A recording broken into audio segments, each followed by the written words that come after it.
Chest tubes. Let's be real, they're a huge part of critical care, but they can be seriously confusing. You've got weird bubbling, sudden silence. It's a lot to keep track of. But you know what? It doesn't have to be that complicated. We're going to break it all down step by step so you can manage them like a pro. Let's get right into it. So let's start with a really basic question that gets to the heart of all this. How can one little hole in the chest make an entire lung just collapse? It seems kind of dramatic, right? Well, the answer isn't really about the lung itself, but about this invisible force that's working all the time to keep it open. And that invisible force is called negative intrathoracic pressure. Basically, your chest cavity is like a vacuum-sealed bag. The pressure inside is just a little bit lower than the air pressure outside. And that tiny difference in pressure is what physically pulls your lungs open so you can take a breath. It's the silent hero of every single breath we take. But what happens when an injury pokes a hole in that bag? That perfect seal is broken. Air from the outside rushes in, that pressure difference disappears, and the vacuum is gone. Without that negative pressure constantly pulling it open, the lung just deflates on itself. And that's exactly why we need a chest tube, to get all that extra stuff out and get that vacuum back. Okay, so we know we need a tube, but here's the thing. It's not a one-size-fits-all solution. Where you put the tube is absolutely critical, and it all comes down to what you're trying to get rid of. Is it air or is it fluid? And this is where a little bit of high school physics comes in handy. For a pneumothorax, you've got air trapped in the chest. What does air do? It's late, it rises. So naturally, we put the tube up high, near the apex of the lung to let it escape. On the flip side, with a hemothorax, you've got blood or fluid. Fluid is heavy, gravity pulls it down.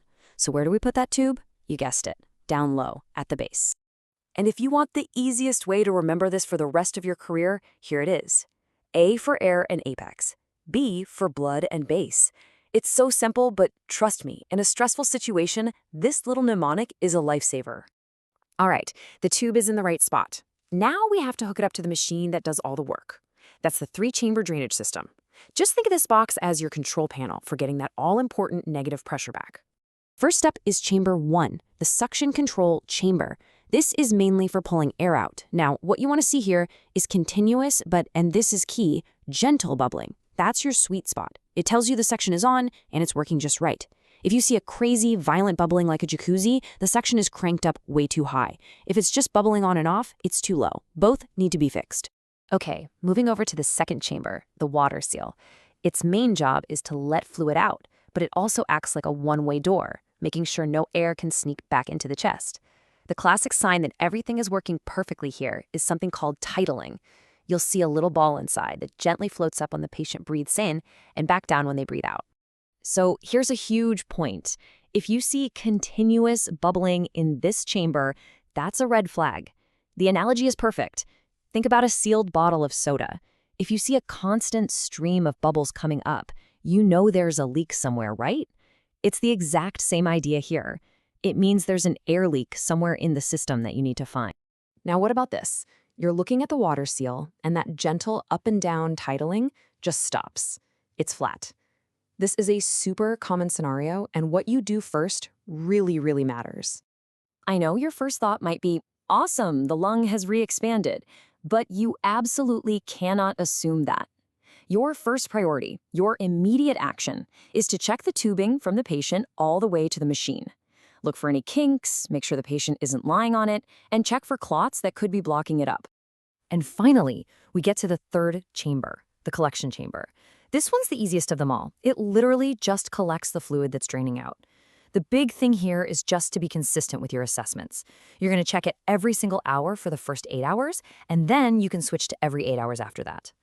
So besides just watching the box, there are a couple of critical assessments you have to be doing on the patient right there at the bedside to catch any problems before they get serious. First, let's talk drainage. This is the number you need to burn into your brain, more than 100 milliliters per hour. If you see that much drainage coming out, it could mean there's an active bleed inside. This isn't something you just document, you report it immediately. Second is something called subcutaneous emphysema. It sounds complicated, but it's just air that has leaked out of the chest space and gotten trapped in the fatty tissue right under the skin. And the classic sign, the thing that gives it away every time, is crepitus.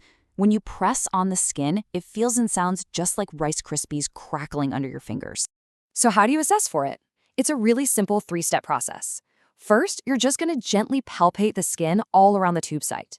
If you feel that crackling, grab a skin marker and draw a circle right around the border of it. Then, you just keep a close eye on it to see if that circle is getting bigger, which would tell you that air leak is getting worse. Okay, let's shift gears and talk about emergencies. Because when things go wrong with a chest tube, they can go wrong very quickly. And in these moments, it's so important to know the difference between your immediate first action and the more correct best action. So, scenario 1, the tube gets pulled completely out of the chest. What do? Your first action, before you do anything else, is to slap your gloved hand over that hole to seal it. Then for your best action, you'll grab a petroleum gauze, put it over the hole, and tape it down on only 3 sides. This creates a little one-way flap that lets air out but stops it from getting back in. Scenario 2, the drainage system itself cracks or breaks open. Your first action is to immediately clamp the tube close to the patient. This prevents air from rushing into their chest. Then, for your best action, you're going to take the end of that tube and stick it into a bottle of sterile water. This creates a temporary water seal and keeps the patient safe while you get a brand new system ready. And speaking of clamping, this brings us to a golden rule, something that is non-negotiable. You should never, ever clamp a chest tube for more than 15 seconds. And you definitely never clamp it when you're moving a patient, unless you have a direct order from a physician.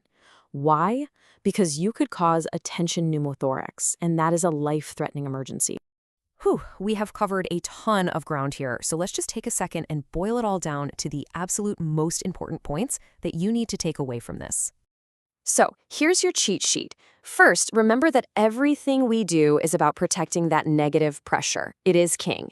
Second, A is for air at the apex, B is for blood at the base. Third, know what to expect in your chambers, gentle bubbling and suction, titling in the water seal. Fourth, over 100 milliliters an hour of drainage is a red alert. Call for help.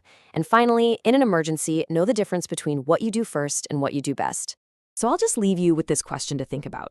Now that you really understand all these delicate mechanics, the risk of a broken seal, the critical drainage numbers, the emergencies that can pop up in a second, how does this new understanding change how you prioritize care for your patient with a chest tube compared to maybe the patient right next door who doesn't have one?